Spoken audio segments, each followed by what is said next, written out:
గ్రహాల్లో అన్ని గ్రహాల్లో శని అనేటువంటి గ్రహం ఒక్క రాశిలో 2 సంవత్సరాల 6 మాసాలు ఉంటాడు.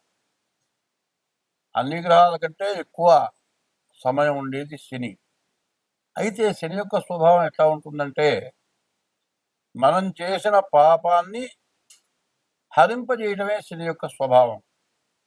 కాబట్టి శని పట్టాడురా, శని నన్నేదో ఇబ్బంది పెడుతున్నాడురా, శని వల్ల నష్టపడుతున్నానురా, శని వల్ల నువ్వు నష్టపడరా, నువ్వు చేసిన పాపం వల్ల నువ్వు నష్టపడతావు. ఆ పాపం పోగానే నిన్ను ఎప్పుడు కూడా శని రక్షిస్తాడు. అయితే శనికి ఒక స్వభావం ఉంది, వక్ర స్వభావం అంటారు. వక్రించి వెనక్కి వస్తాడు, మళ్ళీ అతిచారం మీద ముందు కూడా వెళ్తాడు. ఉన్న రాశి నుంచి వెనక రాశిలో ఉండేటువంటి లక్షణాలు చూపిస్తాడు. అట్లాగే ఒక్కోసారి అతిచారం మీద ముందుకు వెళ్ళి, మరి ఇప్పుడు మీనంలో ఉన్న శని వక్రించి మరి కుంభంలో ఉన్న స్థితి చూపిస్తున్నాడు. ఇంకొకసారి ఏం చేస్తాడు, శని మీనంలో ఉన్న శని మరియు అతిచారం మీద ముందుకు కూడా వెళ్ళటం జరుగుతూ ఉంటుంది. ఇప్పుడు జరగలేదు, శని వక్రించి వెనక్కి. అయితే నక్షత్రం మారల, రాశి మారల లెక్క ప్రకారం, కానీ వక్రం అనగా వెనక ఉన్నటువంటి పద్ధతినే చూపిస్తాడు. ఇప్పుడు అందరికీ కూడా ఏమందంటే, మీనానికి శని వెళితే మకరం వాళ్ళకి ఈనాటి శని అయిపోయింది అనుకుంటున్నారు. కానీ మళ్ళీ ఇప్పుడు శని జూలై 13 నుంచి నవంబర్ 27 వరకు, అంటే 138 రోజులు శని వక్రించాడు. శని వక్రించిన లక్షణం ఎట్లా ఉంటుంది, కుంభంలో ఉన్న లక్షణమే చూపిస్తాడు.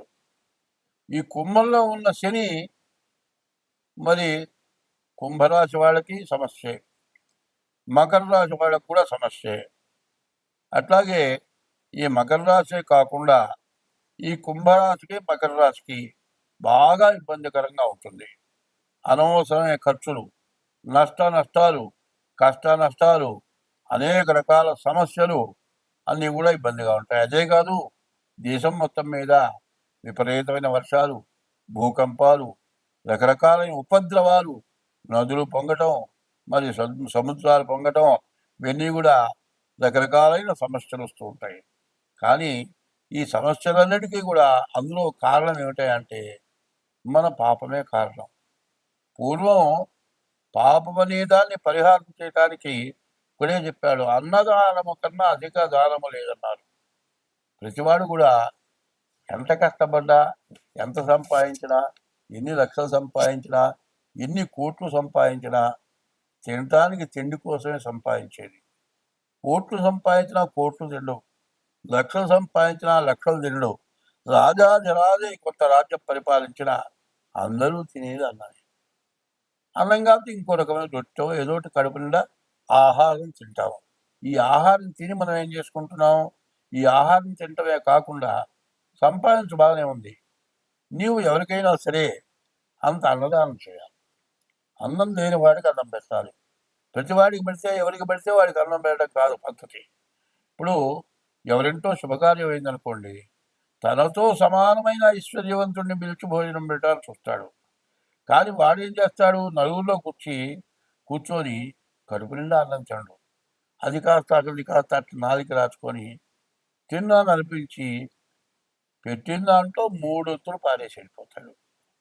అదే ఆకలైన వాడు, అన్నం లేనివాడు, అన్నమో రామచంద్ర అని బాధపడేవాడు ఆకలైనప్పుడు అంత అన్నం పెడితే కడుపు నిండా తృప్తిగా తింటాడు. తిన్న తర్వాత ఆయన వల్ల కడుపు నిండా తిన్నాను, అన్నదాత సుఖీభవ అంటాడు. అన్నదాత సుఖీభవ, మరి తర్వాత తిన్నదాత స్థిరోభవ అని కూడా ఉంది. అట్లా ఉంటుంది. కాబట్టి పాపాలు అనేవి చేయటం అనేది, కొన్ని పాపాలు అనుకోకుండా జరుగుతాయి, మనం చేయాలని చెయ్యం. ఆ చేసిన పాపాల వల్ల మరి శని వల్ల చాలా ఇబ్బందులు పడుతూ ఉంటారు. కాబట్టి ఆ ఇబ్బందుల నుంచి బయటపడాలంటే ముందు అన్నదానం ప్రధానమైంది. కాదండి, అన్నదానం చేయటానికి కుదరదంటే ఇప్పుడు వానాకాలం చీమల పుట్టలు కూడా తడిసిపోయి ఉంటాయి. అవి కొత్త పుట్టలు తయారు చేసుకుంటాయి. ఆహారం కూడా వెతుక్కుంటాయి. ఇప్పుడు వర్షం పడుతోంది. ఈ వర్షం దెబ్బకి పుట్టలు మొత్తం కుంగిపోతాయి. ఇంకో చోట వర్షం లేని చోట ఏ ఇళ్లలోనూ పుట్టలు పెట్టుకుంటాయి. అక్కడికి ఆహారం తీసుకెళ్తాయి. ఇది సంవత్సరం పాటు ఆహారం తింటాయి. బియ్యపు రవ్వ, పంచదార కలిపి మట్టి నేలలో పుట్టల దగ్గర వేస్తే ఆ జీవరాశులు, ఆ చీమలు ఆహారం తింటాయి. మనం వేసిన ఒక్కరోజుగా తినేది ఒక సంవత్సరం పాటు తినొచ్చు. ఇంకా ఎక్కువ రోజులు కూడా తినొచ్చు. ఎంతో మందికి అన్నదానం చేసినటువంటి పుణ్యం వస్తుంది. అన్నదానం అనేది ఎట్లా ఉండాలి అంటే, నోరు లేని జీవరాశులు ఉన్నాయి. నోరు తెరిచి నాకు ఆకలి అవుతుంది పెట్టు అని అడిగేటువంటి స్థితిలో ఈ జీవరాశులు లేదు. కొన్ని జీవరాశులు వస్తాయి, మన దగ్గర వచ్చి నుంచుంటాయి. అట్లా చూస్తే అంబాలు అరుస్తాయి.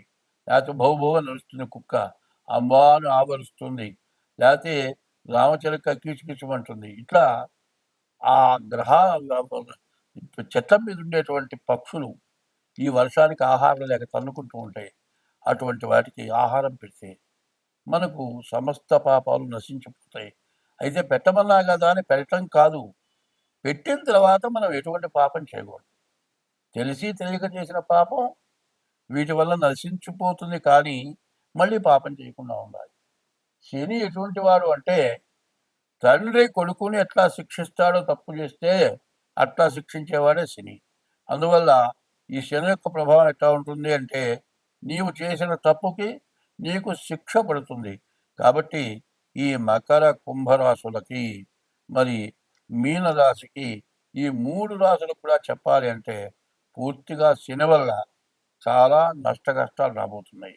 కాబట్టి ఈ 138 రోజులు కూడా చేతనైనంత వరకు ఈశ్వరాభిషేకం, మారేంద్రాలతో పూజ అట్లా చేసుకోండి. ఇంకా మీ జాతకం చూపించుకోండి. జాతక రీత్యా మీకు ఏదైనా దోషాలుంటే ఆ దోషాలు పోవటానికి ప్రయత్నం చేయండి. స్వస్తి. 2025 సంవత్సరం మరి జూలై నెల 13 నుంచి నవంబర్ నెల 27 వరకు కుంభం, మీనం రెండిటికి ఒకటే సమస్య వస్తుంది. ఈ కుంభంలో ఉన్నటువంటి శని మీనానికి వచ్చాడు. మరి మీనానికి వచ్చిన శని వక్రించాడు కాబట్టి కుంభానికి మీనానికి కూడా ఏదైనా శని స్వభావం ఖచ్చితంగా చూపిస్తాడు. కాబట్టి కుంభరాశి వాడు కానీ మీనరాశి వాడు కానీ ప్రతిరోజు కూడా శనిని పూజించడం చాలా అవసరం. ఒకటి గుర్తు చెబుతున్నాను, ఎవరైనా నల్లటి కుండ తీసుకొని ఎదురు వచ్చినా, మరి దున్నపోతు కానీ నల్లటి బర్రె కానీ ఎదురు వచ్చినా చాలా ఆగి వెళ్ళటం మంచిది. నల్ల పిల్లి ఎదురొచ్చినా కూడా ఈ మకర కుంభ మీనాలకి చాలా కష్టదశ అని చెప్పాలి. కాబట్టి ఈ మకర కుంభ మీనాల వాళ్ళు మూడింటికి కూడా ప్రత్యేకించి చెబుతూ ఉన్నాను, ప్రతిరోజు ఈ 138 రోజులు శని దగ్గర దీపారాధన చేయండి. ఈ 138 రోజుల్లో ఎన్ని శనివారాలు వస్తే అన్ని శనివారాలు శనికి అభిషేకం చేయించుకోండి. మరి ఈ శ్రావణ మాసం నెల మొత్తం ఈశ్వరుడికి అభిషేకం చేయించుకుంటే ఐశ్వర్యాన్ని ఇస్తాడు, దరిద్రం రాదు, మీ కష్టాలు మొత్తం పోతాయి. మరి ఈశ్వరుడిచ్చే ఐశ్వర్యం శాశ్వతంగా ఉంటుంది, మంచి కీర్తిని తెస్తుంది. కానీ ఈ శ్రావణ మాసంలో వరలక్ష్మి వ్రతం కాబట్టి లక్ష్మి మాత్రం చంచలమైంది, కరెక్ట్గా ఉండేది కాదు, ఉన్నట్టుండి వెళ్ళిపోతుంది. కాబట్టి లక్ష్మిని పూజించండి, ఈశ్వరుని పూజించండి, శనిని పూజించండి. ఈ మకర కుంభ మీన రాశులు, ఈ 3 రాశుల వాడు కూడా ఎంత జాగ్రత్తగా ఉంటే అంత మంచిది. మరి ప్రతిరోజు కూడా కనీసం అన్నదానం చేయలేకపోయినా పిపీలికా సమారాధన, బియ్యపు రవ్వ, పంచదార కలిపి చీమలకు వేయండి, మీకు ఎంతైనా మంచి జరుగుతుంది. స్వస్తి.